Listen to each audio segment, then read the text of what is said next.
साथियों नमस्कार। Advocate Narendra Joshi YouTube channel पर आपका हार्दिक स्वागत है। साथियों आज का टॉपिक बहुत बड़ा और इंपॉर्टेंट है। कारण रिक्वेस्ट लेटर फॉर सेटलमेंट ने मचाया गदर। मार्च सेटलमेंट लेटर 2025। परसों जब हम आपके लिए वीडियो शूट कर रहे थे, वीडियो शूट करने से पहले कुछ भी प्लान नहीं था कि मुझे क्या बोलना है क्या नहीं बोलना है। लेकिन बीच में न जाने क्यों अचानक से मुझे ख्याल आया और मैंने एक बात छेड़ दी कि क्यों नहीं, मार्च का महीना है, हम खुद की प्रतिरक्षा करते हुए हम कंपनियों को सेटलमेंट का ऑफर दें। उस वीडियो में मैंने कुछ नॉर्मल लाइनें बताई थी और उन लाइनों के आधार पर परसों ही रात को कई लोगों ने कंपनियों को मेल कर दिए। नतीजा यह मिला कि लोन सेटलमेंट का गदर मच गया और ये जो हमारा मार्च 2025 का जो लोन सेटलमेंट प्लान था वह एग्जीक्यूट हो गया। मैंने सोचा नहीं था कि यह परिणाम मिलेगा। इसी कारण कल मैंने पूरे 48 मिनट का एक वीडियो बनाया और पूरे 48 मिनट का वीडियो बनाने के बाद मैंने उस वीडियो में क्या क्या बातें बताई थी।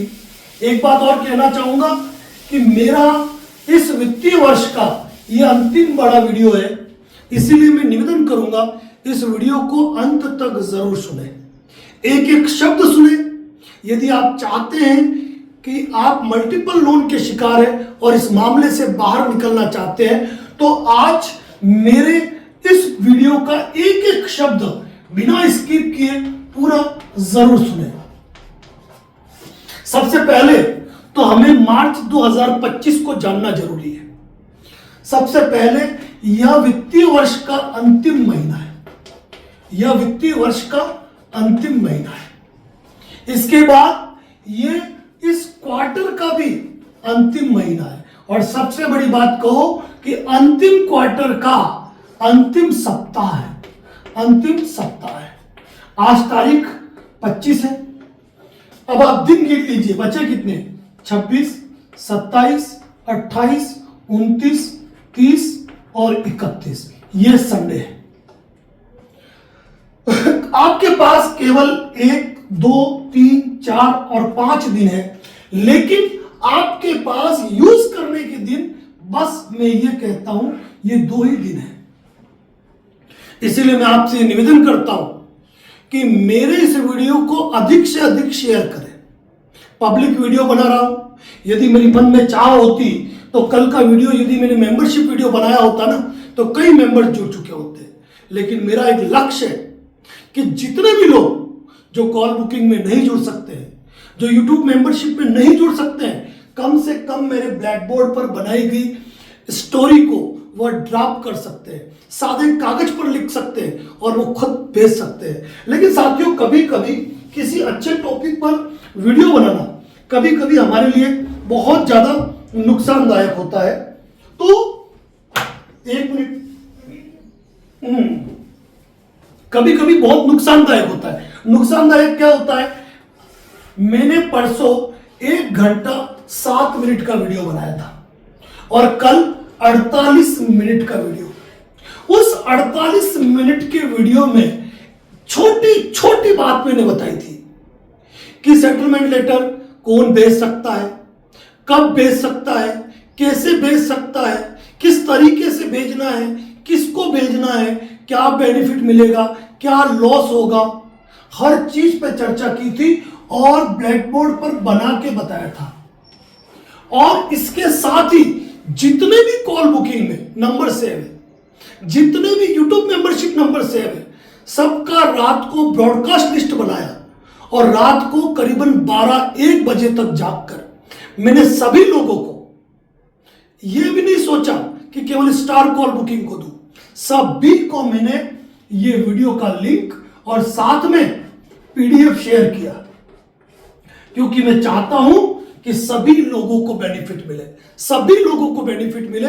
लेकिन बावजूद कई लोग मुझे ड्राफ्ट तैयार कर करके भेज रहे हैं कि सर इसको चेक कीजिए, गलत तो नहीं है। अरे भाई, इतनी छोटी सी चीज मैंने ब्लैक बोर्ड पे बना के दे दी, आपको पीडीएफ बना कर दे दिया, 48 मिनट का वीडियो पोस्ट कर दिया, उसके बाद भी अगर आप इतने रेगुलर फोन करेंगे तो सोचिए मेरा क्या हाल होगा। मैं प्रतिबद्ध हूं, जब जो भी व्यक्ति मुझे जुड़ता है वो मुझसे एक चीज जरूर सीखता है और वो है प्रतिबद्धता। प्रतिबद्धता कि जो व्यक्ति हमसे जुड़ा है हम उसके लिए प्रतिबद्ध है कि यदि वह स्टार कॉल बुक पे जुड़ा है तो उसके हर नोटिस का रिप्लाई उसको मिल जाए, उसके हर क्वेश्चन का आंसर उसको मिल जाए। लेकिन कल का जो वीडियो था उस वीडियो में ऐसा कोई चमत्कारिक चीज नहीं थी, एक दिमाग की उपज थी जो हमने अप्लाई की और उसका परिणाम मिलना शुरू हो चुका है।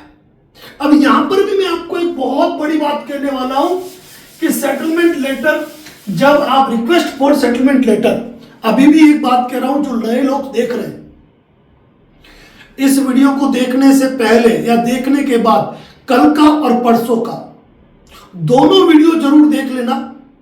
अगर दोनों वीडियो देख लेंगे ना तो आपको किसी को कॉल करने की जरूरत नहीं पड़ेगी, कोई लीगल एक्सपर्ट आपको हायर करने की जरूरत नहीं है, मैं खुला कह रहा हूं।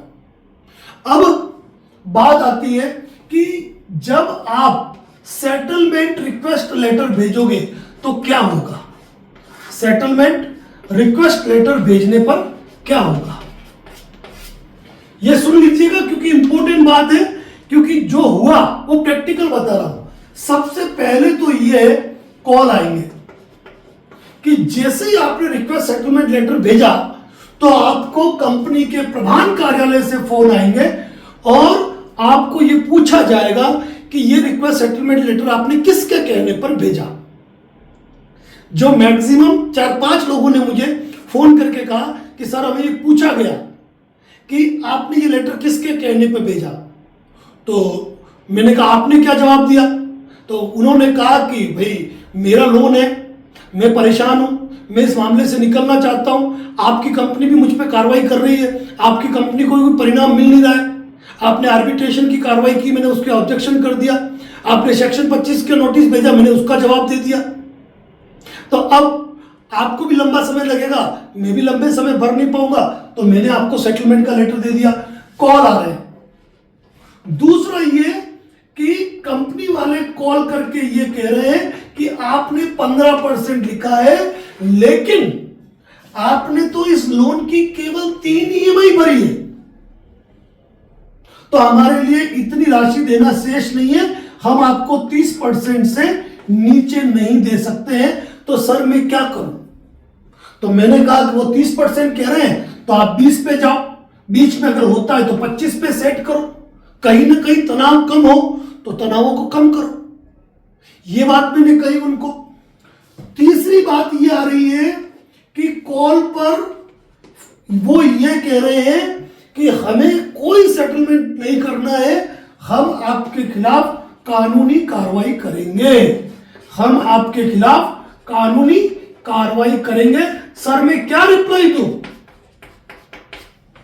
मैं क्या रिप्लाई दूं। तो मैंने उनको कहा कि आप बोल दीजिए, दिया हो नहीं दिया हो, हुआ हो नहीं हुआ हो, आप बोल दीजिए आप क्या करेंगे। आप मुझे सबसे पहले लोन रिकॉल नोटिस भेजेंगे, लोन डिमांड नोटिस भेजेंगे, आप मुझे सेक्शन 25 का नोटिस भेजेंगे, 138 का नोटिस भेजेंगे, आप मेरे विरुद्ध आर्बिट्रेशन की कार्रवाई करोगे। क्या करोगे, बस यही तो करोगे ना, फांसी तो चढ़ाओगे नहीं। तो मैं इन चीजों को लीड कर लूंगा, कोई दिक्कत नहीं है, मैं इन चीजों को लीड कर लूंगा। लेकिन आपको मालूम नहीं है कि मैंने ऑलरेडी प्रायर नोटिस दिया हुआ है, मेरा ऑलरेडी डिफेंस है, और इसके अलावा अगर आर्बिट्रेशन की कार्रवाई हुई तो बता दो, आपने आर्बिट्रेशन की कार्रवाई की है तो मैं उसका भी आपको जवाब दे चुका हूं, करना चाहो तो एक्सेप्ट कर लो। साथियों, अभी तक इस सेटलमेंट लेटर ने ये गदर मचाया है कि मुझे करीब 70 से ज्यादा सेटलमेंट लेटर आ गए हैं, और ये उन लोगों के सेटलमेंट लेटर है जिन्होंने सेटलमेंट रिक्वेस्ट भेजी। आपको आश्चर्य होगा, एक व्यक्ति ने क्या पता क्या मन में आया था 18% लिखा और उसके 18% पे सेटलमेंट का लेटर भेज दिया गया। अब वो कह रहे सर मैं क्या करूं, अरे क्या करूं, तुमने कंपनी को मेल डाला, कंपनी की मेल से रिप्लाई आया है तो तुमको भरना है, भरो। जब तुम खुद ऑफर दे रहे हो तो सोच समझ के दो। ये बात तो मैंने पहले ही कही थी। एक व्यक्ति ने 15% लिखा था, कंपनी ने 25% का सेटलमेंट लेटर भेजा। ये बात तो मैंने कल भी आपको वीडियो में कही थी कि आप जो भी लिख रहे हो आप ऊपर का मान के चलो। एक व्यक्ति ने मुझे फोन करके, ये तो हो गए, और इसके अलावा जो मैक्सिमम सेटलमेंट लेटर जो आए वो 15% से लेकर 33% तक, ये 70 सेटलमेंट लेटर आए क्या, और ये विभिन्न कंपनियों के। आप ये नहीं कह सकते ये कंपनी नहीं है, विभिन्न कंपनियों के। और एक कंपनी तो बहुत ज्यादा मेहरबान है सेटलमेंट पे, नाम लेने की मुझे छोड़िए, नाम लेने की आवश्यकता नहीं है। तो इतने सेटलमेंट लेटर आ चुके हैं। अब मेरा कहना यह है कि यदि आपकी मल्टीपल लोन है तो आपको तय कर लेना है कि भाई मेरे पास 20% की गणित के हिसाब से, अगर मेरे ऊपर 40 लाख के लोन है, अब मैं 10 लाख के लोन सेटल करना चाहता हूं, तो ये देख ले मेरे पास 2 लाख रुपए की व्यवस्था है। तो कौन से छोटे लोन है उनको सेलेक्ट कर लीजिए, और उनका अनुमान 10-12 लाख का लगा दीजिए और उनको आप मेल कर दो। अब आश्चर्य मुझे हो रहा है कि मेल आईडी भी मुझे पूछी जा रही है कि सर मेल आईडी आप बताइए, मैं क्या करूं।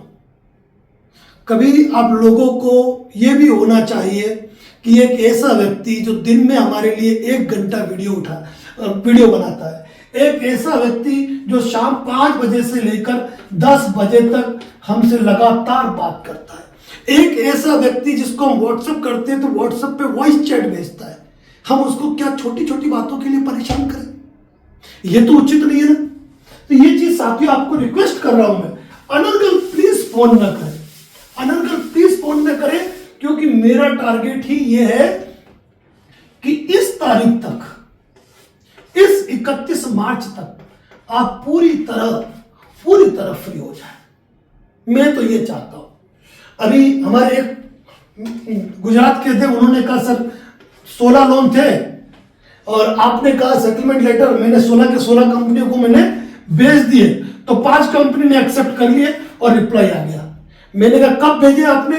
सर परसों जो आपने रात को कहा था ना, रात को 2 बजे ही मैंने मेल कर दिया था।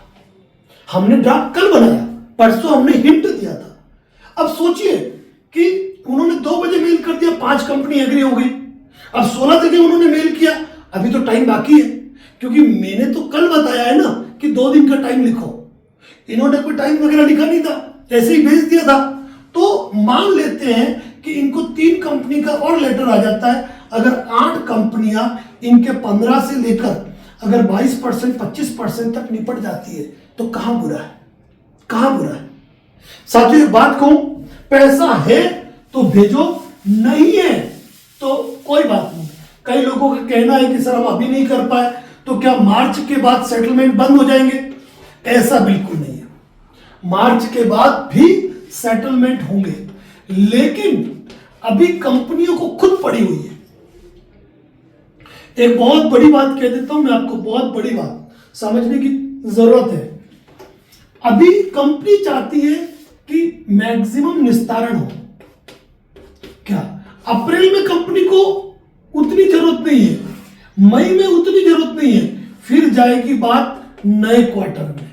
लेकिन ये फाइनल क्वार्टर है जहां कंपनियां अपना एनपीए खत्म करना चाहती है, जहां कंपनियां अपना राइट ऑफ खत्म करना चाहती है, जहां कंपनियां अपना डिफॉल्ट न्यूनतम करना चाहती है, और जहां कंपनियां अपना कलेक्शन बढ़ाना चाहती है। कलेक्शन का मतलब, अगर एक कंपनी ने, एक होता क्या, इस चीज को टेक्निकली समझने की कोशिश कीजिएगा। टेक्निकली देखिए, एक बात बताओ, ये एक एनबीएफसी कंपनी है जिसका नाम है ABCD फाइनेंस कंपनी। अब इस कंपनी के ढेरों क्लाइंट है, ठीक है। अब इन सबके ऊपर इन्होंने कानूनी कार्रवाई नहीं कर रखी है, क्योंकि कानूनी कार्रवाई करने के लिए खर्च होता है। इनमें कई लोग अपने एड्रेस पर मौजूद ही नहीं है, कई लोगों को जरा डर नहीं है, जो होगा देखा जाएगा। अब ऐसी स्थिति के अंदर कंपनियां किसको सेटलमेंट का लेटर दे? यानी कि सेटलमेंट लेटर भी तो तब दिया जाता है ना जब पार्टी भरने की इच्छुक हो। कंपनियां सोचती है कि हम लोन को सेटल करना चाहते हैं, लेकिन वो ये नहीं सोच पाती है कि हम कितना अमाउंट बोलेंगे तो पार्टी एग्री हो जाएगी। अब यहां पर कंपनी सोच रही है मैं किसको सेटलमेंट लेटर दूं, समय कम है, तारीख 25 है, 2 दिन में अगर भेजते हो तो ठीक है। और आपने उसी समय सेटलमेंट ऑफर भेज दिया, आपने उसी समय सेटलमेंट रिक्वेस्ट लेटर भेज दिया। ऐसी स्थिति के अंदर कंपनी के पास रिकॉर्ड में आ गया कि ये व्यक्ति हमसे सेटलमेंट की डिमांड कर रहा है, इसका अकाउंट खोलो। अब आपका अकाउंट खोल के देखा, अरे यार इसके ऊपर तो अपन ने सेक्शन 25 भी कर रखा है, 6 महीने हो गए कुछ नहीं हुआ, 138 भी कर रखा है, कोई नहीं मिला, आर्बिट्रेशन भी कर रखा है लेकिन कोई रिजल्ट नहीं मिला, और सबसे बड़ी बात इस बंदे ने तो प्रायर नोटिस भी भेजा था, मैं कहां इससे आगे निपट पाऊंगा। और आज ये खुद मौका दे रहा है कि मैं रेडी हूं। तो इसने मांगा 15%, चलो एक काम करते हैं इसको 18% दे देते हैं या इसको 25% दे देते हैं। कंपनी को मालूम है तो आपने 15% मांगा है, ये 50% कहेंगे तो सेटलमेंट तो होने वाला है ही नहीं। ऊपर से आपने सेटलमेंट लेटर में क्या कहा है कि मुझे राशि की व्यवस्था करनी है, तो इनको भी सोचना है। तो साथियों इसीलिए एक बात कह रहा हूं कि जितना हो सके ना उतना सेटलमेंट लेटर भेजने में देरी मत करो। अब एक बात, कई लोगों का सवाल आ रहा है कि सर मेरे खिलाफ सेक्शन 25 का मुकदमा कर दिया है, मेरे खिलाफ 138 एनआई एक्ट में मुकदमा कर दिया है। यह भी सुनना कि मेरे खिलाफ सेक्शन 25 का मुकदमा कर दिया, मेरे खिलाफ 138 का मुकदमा कर दिया, मेरे खिलाफ आर्बिट्रेशन की कार्रवाई कर दी, ठीक है, ये कार्रवाई मेरे खिलाफ हो चुकी है, मुझे loan recall notice, loan demand notice आ गए, क्या ये कंपनियों ने कार्रवाई कर दी, क्या इस कंपनी की कार्रवाई से आपको पैसा मिल गया? सॉरी, कंपनी को पैसा मिल गया? नहीं मिला है ना। Section 25, 138, arbitration, loan recall notice, loan demand notice, फर्क कुछ भी नहीं पड़ा। लेकिन जब आप खुद होके भेजोगे ना तो कंपनी भी सोच रही है कि मैं मेरे तनाव कम करूं। इसीलिए मैं साथियों वापस रिक्वेस्ट करता हूं, यदि आपके पास बजट है सेटलमेंट का तो सोच समझ के अपने विवेक के इस्तेमाल पे आप अपना रिक्वेस्ट सेटलमेंट लेटर भेज दीजिए। और एक सवाल बार बार पूछ रहे हैं, सर मैं कितना % लिखूं, मैं कितना प्रतिशत सेटलमेंट लिखूं? अब अगर आपका सीसी लोन है, आपने 6 महीने ब्याज भरा है, 1 रुपया भी उसके बाद जमा नहीं करवाया है, तो आपका मूल का मूल बाकी है। अगर आप यहां पे सोचते हो कि मैं यहां पे 10% लिख दूं तो होना है, बिल्कुल भी नहीं होना है। मान के चलना, अगर आपका अनसिक्योर्ड लोन है और लोन चाहे 10 लाख का है, अब आपने इसकी टोटल 60 EMI थी और आपने 30 EMI भरी है, 30 EMI बाकी है। ऐसी कंडीशन में यदि आप 15-20% लिखते हो तो कंपनी सोचेगी कि चलो भाई 30 EMI आई और उसमें ये मिला के मूल तो कवर हो रहा है, कोई दिक्कत नहीं है, तो सेटलमेंट के चांसेस है। अब मान लीजिए आपका क्रेडिट कार्ड है, अब क्रेडिट कार्ड को आप 10 सालों से इस्तेमाल कर रहे थे, 10 सालों से, और आज की तारीख में आपका 95,000 रुपया आउटस्टैंडिंग बाकी चल रहा है और ये राइट ऑफ हो चुका है। तो यहां अगर आप 10% भी लिखते हो ना तो कंपनी खुद ब खुद 11, 12 या 15 से आगे नहीं जाएगी। डेली सेटलमेंट लेटर पोस्ट कर रहा हूं, टाइम नहीं मिल रहा है, आपके व्हाट्सएप रीड करने तक का टाइम नहीं मिल रहा है। कल कई साथियों ने देखा होगा कि रात को 2 बजे उनको व्हाट्सएप पे रिप्लाई आए थे। परसों देखा होगा कई साथियों को रात को 1-2 बजे, परसों भी देखा होगा, 1-2 बजे आपको व्हाट्सएप पे रिप्लाई आए थे।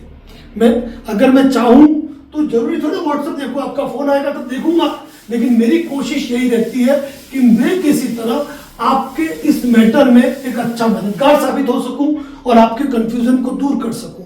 लेकिन इस सरलता का फायदा ये उठाया जा रहा है कि छोटी सी बात हुई और मुझे फोन कर दिया।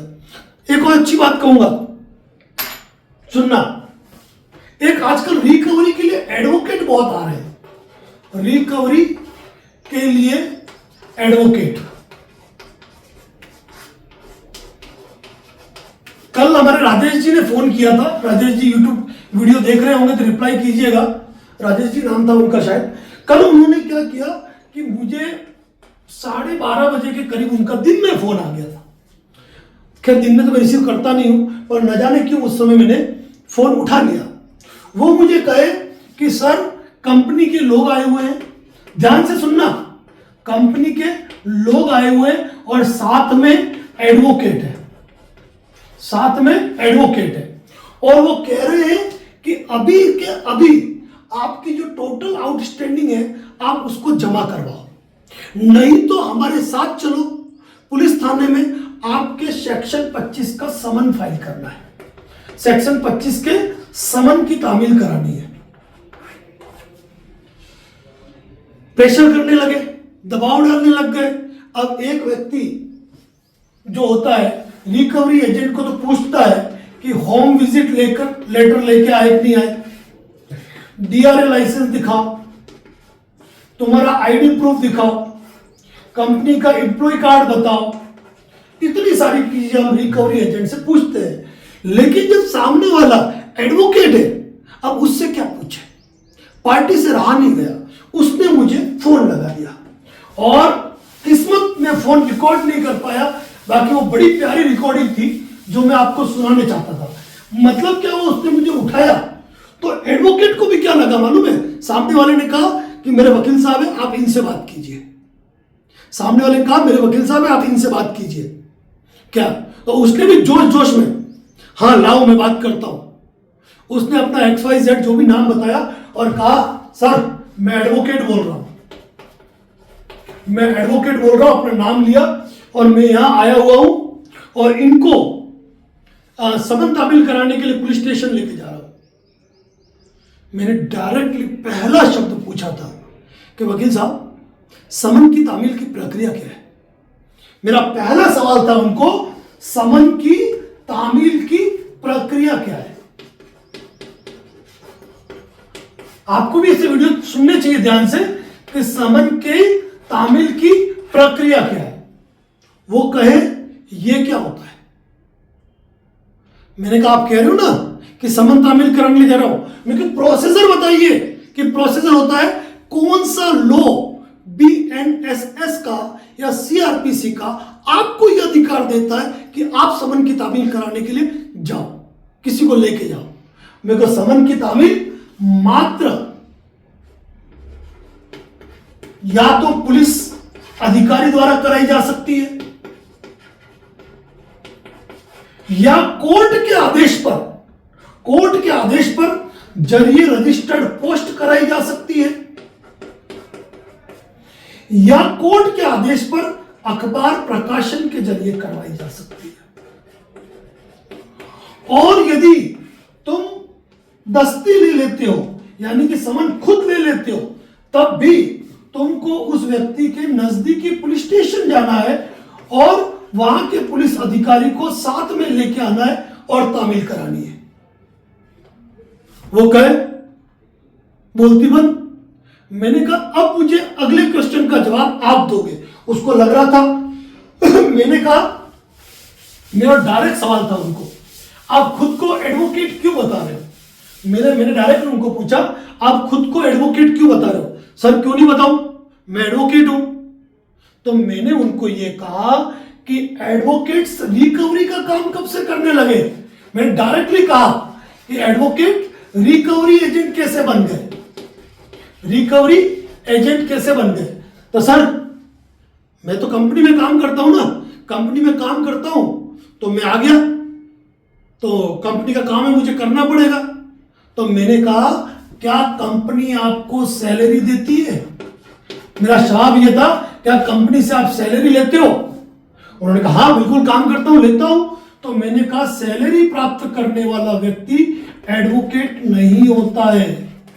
किसी कंपनी से सैलरी प्राप्त करने वाला व्यक्ति कभी भी एडवोकेट नहीं होता है। सर ये किसने कहा? मैंने कहा आप गलत जगह आ गए, आपने कोई नॉर्मल व्यक्ति समझ लिया, लेकिन आपको मालूम नहीं है कि सामने जिससे बात कर रहे हो उसका नाम एडवोकेट नरेंद्र जोशी है।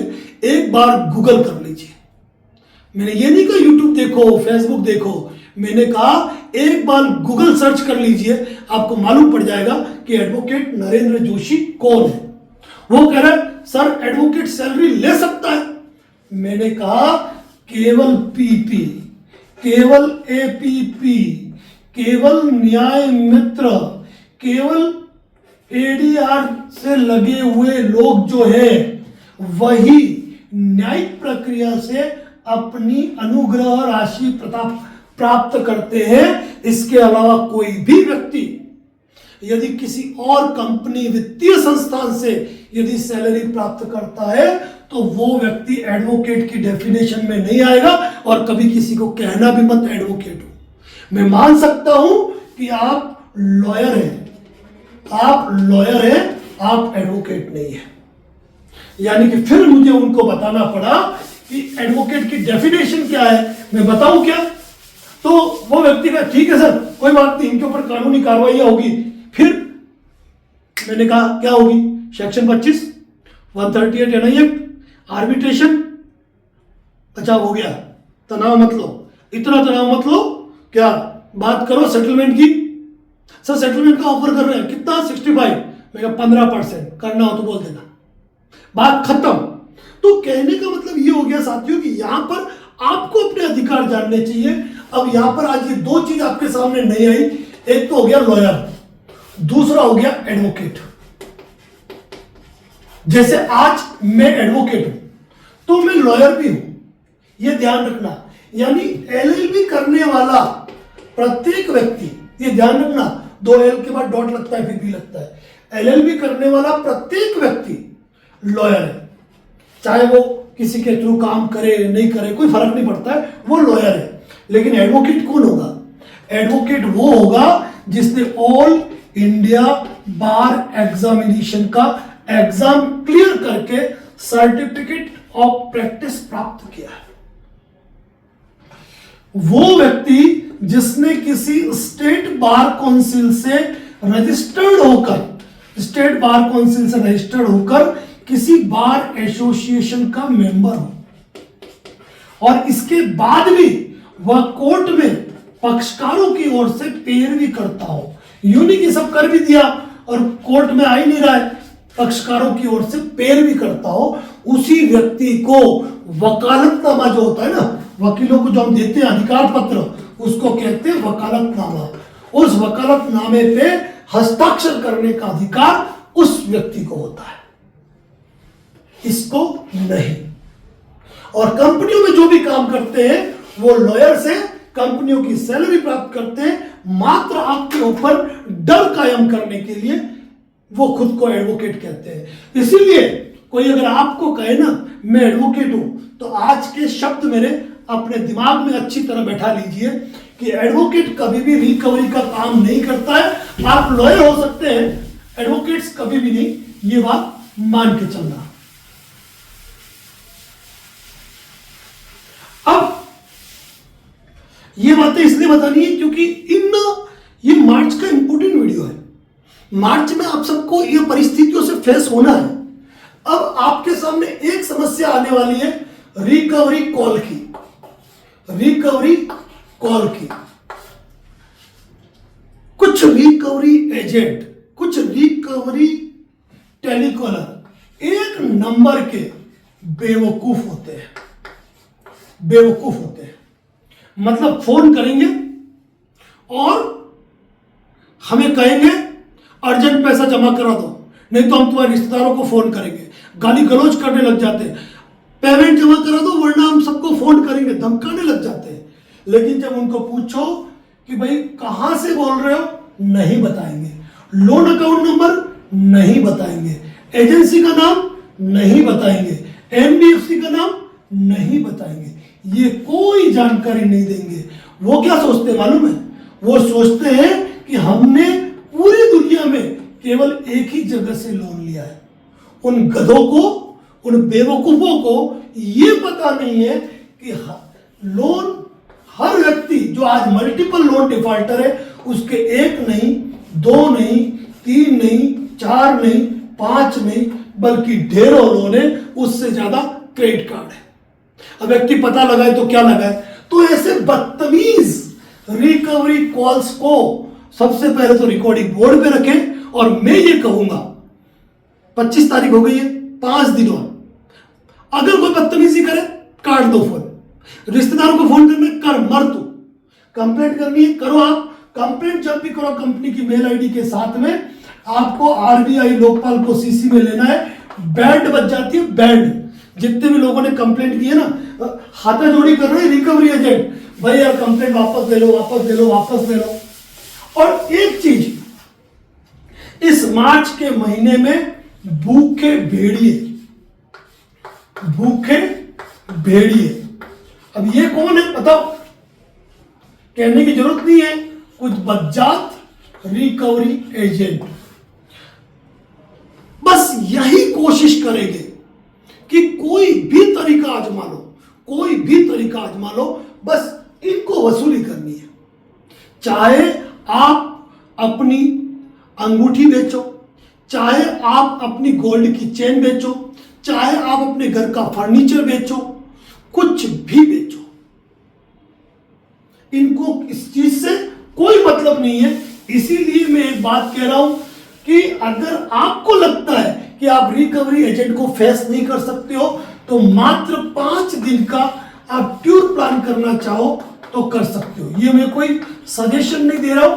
अगर आपको लगता है मैं मैनेज नहीं कर सकता हूं, लेकिन बात कह रहा हूं कि कोई रिकवरी एजेंट यदि आपके घर आने की बात कर रहा है ना, तो उसको लोन रिकवरी एजेंट नोटिस जो है पहले ही व्हाट्सएप कर दो। घर आने की बात कर रहे हैं ना, व्हाट्सएप कर दो। अगर फिर भी घर आता है तो मोबाइल ऑन करो और उसकी वीडियो रिकॉर्डिंग शुरू कर दो। कॉल करता है, कॉल रिकॉर्डिंग शुरू कर दो और उसके हाथ में इंटीमेशन लेटर पकड़ाओ और कहो 2 कॉपी देके ले भाई इस पे साइन कर। पसीने आ जाते हैं इस पे साइन करने के, ढेरों उदाहरण है। जब साइन नहीं कर, निकल यहां से। 2 मिनट से ज्यादा, 3 मिनट से ज्यादा उन लोगों से बात नहीं करनी, करनी नहीं है। और रिकॉर्डिंग मोड पे रखो।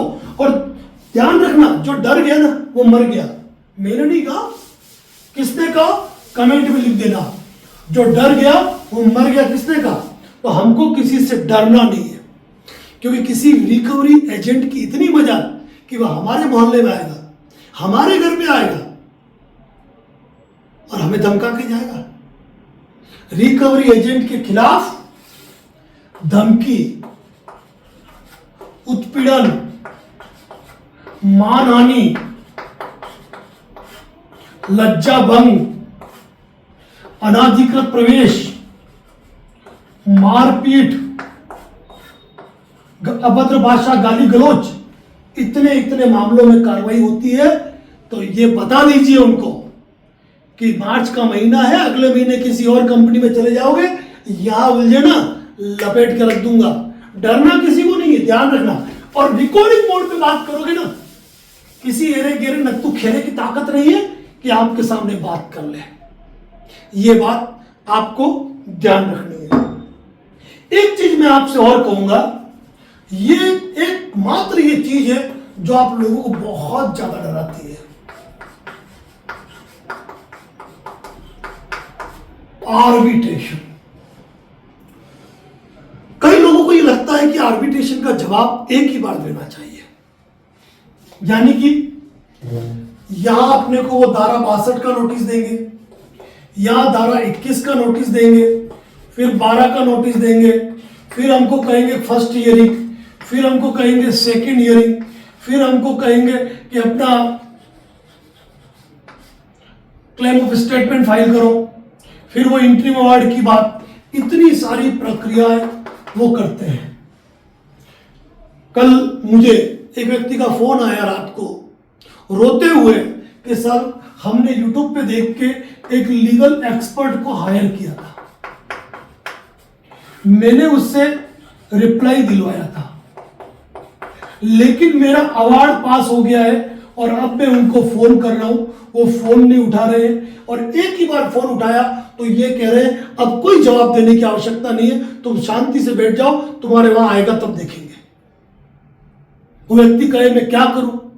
मैंने कहा कि मैंने ऑलरेडी अपने YouTube मेंबरशिप पे अवार्ड होने के बाद भी क्या रिप्लाई देना है, एग्जीक्यूशन का नोटिस आए तब भी क्या रिप्लाई देना है, सब कुछ डाल रखा है। आपको कहीं और जाने की जरूरत क्या है? जब आपको YouTube चैनल की बहुत बड़ी बात बता रहा हूं, समझ सको तो समझो, कॉल बुकिंग करना नहीं करना एक कठिन बात है, मुश्किल बात हो सकती है, लेकिन 399 रुपए मात्र की, जैसे आप YouTube खोलते हो वहां लिखा हुआ आता है ज्वाइन, वहां पे क्लिक करोगे, आगे गूगल पे से पेमेंट होगा, और इस जगह जाने के बाद आपको सबसे पहले प्रायर नोटिस मिलता है, फिर इंटीमेशन लेटर मिलता है, लोन रिकवरी एजेंट नोटिस मिलता है, सेक्शन 25 का जवाब मिलता है, सेक्शन 138 का जवाब मिलता है, लोन रिकॉल नोटिस का जवाब मिलता है, लोन डिमांड नोटिस का रिप्लाई मिलता है, क्रिमिनल कंप्लेंट का रिप्लाई मिलता है, ईसीएस स्टॉप लेटर का रिप्लाई मिलता है, रिकवरी वाले परेशान करें तो उनके लिए मेल करने का ड्राफ्ट मिलता है, आर्बिट्रेशन फर्स्ट का, आर्बिट्रेशन सेकंड का, आर्बिट्रेशन थर्ड का, इंट्रीम अवार्ड कर दे तो इंट्रीम अवार्ड के संदर्भ में, अवार्ड एग्जीक्यूट कराए अवार्ड एग्जीक्यूट के संबंध में, और इसके अलावा भी छोटी मोटी ढेर सारी बातें। यानी कि एक 10वीं पढ़ा लिखा व्यक्ति जिस तरीके से मैं आपको बोर्ड पे बता रहा हूं, इस प्रकार के कम से कम 16 से 17 ड्राफ्ट आज की तारीख में मौजूद है। और इसके अलावा सबसे बड़ी बात, ये कंपनियां कहती है ना कि हम सेटलमेंट नहीं करते हैं, तो ढेरों सेटलमेंट लेटर वहां पे पोस्ट है, जो आप खुले तौर पर देख सकते हो। सारे सेटलमेंट लेटर आपको वहां पे मिल जाएंगे, क्योंकि हम इनको पब्लिक नहीं कर सकते। और एक बात कर रहा हूं, कई साथियों का एक दिक्कत है कि सर फेसबुक पे बड़ा वीडियो डालते हैं तो वॉइस बंद हो जाती है। मैं एक ही बात कहूंगा, आप यूट्यूब पे मूव हो जाइए। और थैंक यू सो मच, हमारे कुछ बहुत अच्छे से साथी हैं, बहुत अच्छे से, जिनको हम धन्यवाद देंगे कब, 31 मार्च को, जिन्होंने हमेशा हमें बहुत ही अच्छे कमेंट करके हमारा हौसला बढ़ाया है, हमारा विश्वास बढ़ाया है कि हम आपके लिए अच्छा कंटेंट लाएं, अच्छी जानकारियां दें। साथियों, एक बात बार बार कह रहा हूं, बार बार, लोन डिफॉल्ट हो गया, मन में तनाव लाने की आवश्यकता नहीं है। अभी की वीडियो तो केवल उन लोगों के लिए है क्या, क्योंकि लोन में ये कैटेगरी है। एक व्यक्ति जो आज की तारीख में लोन डिफॉल्ट है ही नहीं, यानी कि नहीं है। दूसरा वो व्यक्ति, ये मतलब होने वाला है, हुआ नहीं है। दूसरा वो व्यक्ति जिसका लोन डिफॉल्ट हो चुका है, डिफॉल्ट हो चुका है, लेकिन उसके डिफॉल्ट हुए 1-2 महीने हुए। एक वो व्यक्ति जिसके लोन डिफॉल्ट को 6 महीने से ज्यादा हो चुके हैं और उसको लगभग ढेरों नोटिस आ चुके हैं। और चौथा वो व्यक्ति जो के लंबे समय से लोन डिफॉल्ट है, जिसके खिलाफ आर्बिट्रेशन की प्रक्रिया भी हो चुकी है, अवार्ड भी पास हो चुके हैं। ये 4 कैटेगरी है लोन के मैटर में। अगर व्यक्ति यहां सजग हो जाए तो ये परिस्थितियां उसके सामने आएगी, उससे पहले उसके लोन सेटलमेंट हो जाएंगे। यहां पर भी व्यक्ति जागा तो ठीक है, लेकिन कुछ लोग जब यहां पर जागते हैं ना तो तनाव खड़े होते हैं। साथियों, बहुत ज्यादा तनाव खड़े होते हैं। इसीलिए यदि आपको लगता है कि किसी विषम परिस्थितियों से हमारा लोन डिफॉल्ट होने वाला है, तो आपको पहले ही अवेयर हो जाना है। और साथियों, कई लोग जो बातें करते हैं ना, सर रिकवरी एजेंट घर पे आ गया, सर एजेंट ने मेरी एक ईएमआई जमा करा दी, सर फोन करके धमका रहे हैं, सर आर्बिट्रेशन का नोटिस आ गया।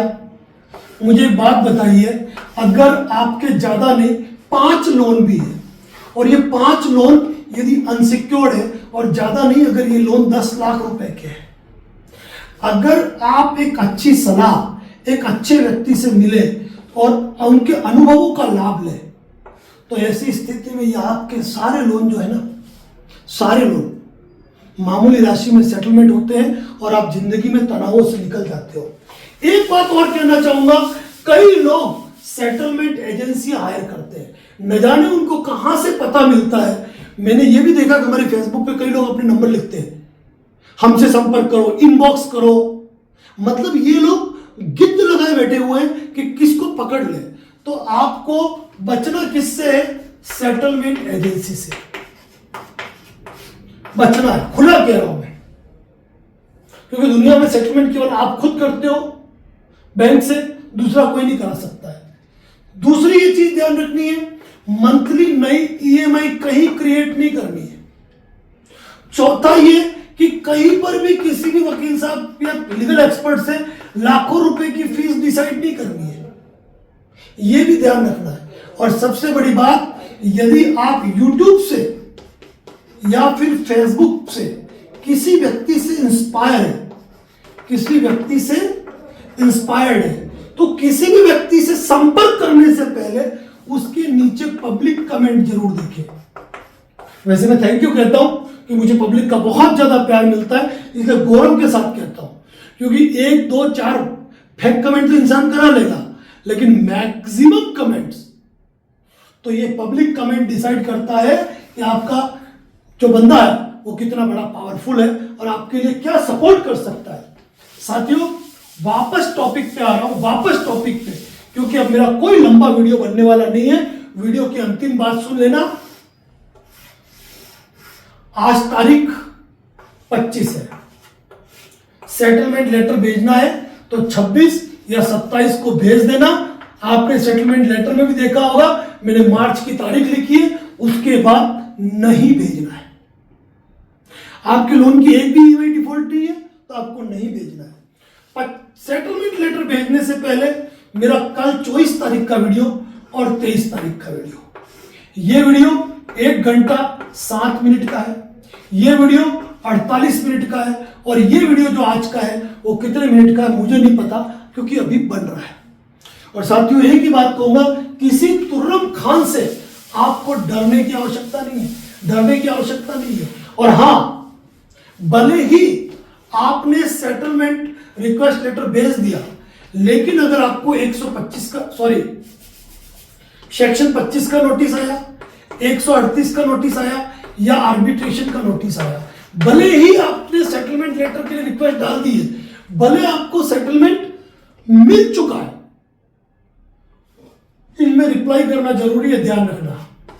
मान लो आपके 10 लाख का लोन है, 2 लाख में सेटलमेंट हो गया, लेकिन उसी सप्ताह आपको सेक्शन 25 का या 138 का या आर्बिट्रेशन का नोटिस आया है, तो आपको सीधा सा एक लेटर पोस्ट कर देना इनको, आप कंपनी से कंफर्म करें मेरा सेटलमेंट हो चुका है, ये पेमेंट जमा करा चुका हूं, पेमेंट की रसीद और सेटलमेंट लेटर जरूर लगाए। साथियों, एक बात कह रहा हूं, ध्यान से सुन लीजिए, अगर आप पहली बार भी है तो सितंबर महीने में हमने शुरुआत की थी। वैसे लोन के वीडियो हमारे पुराने भी थे, लेकिन यहां से हमारा विशेष वीडियो है सितंबर, अक्टूबर, नवंबर, दिसंबर, जनवरी, फरवरी, मार्च। गिनिए, 1, 2, 3, 4, 5, 6, 7। इन 7 महीनों में जो दिन होते हैं ना, वो कितने होते हैं? 210 दिन। लेकिन हमने 300 से ज्यादा वीडियो पोस्ट किए, 300 से ज्यादा वीडियो पोस्ट किए। पूरी कोशिश की कि हम इस मार्च तक आपके जीवन में एक बदलाव लाए, और ये कोशिश हमने सार्थक की है, क्योंकि इसके परिणाम आज हमारे मेंबरशिप चैनल पर मौजूद है जो आपको दिख रहे हैं। और एक बात कही थी, ये रिक्वेस्ट, सेटलमेंट रिक्वेस्ट जिन लोगों ने इस्तेमाल किया उनको 100% रिलीफ मिलनी है। और एक बात कहूं, 5000 सेटलमेंट हम मानते हैं कि हमारे मार्च सेटलमेंट लेटर 2025 से होंगे।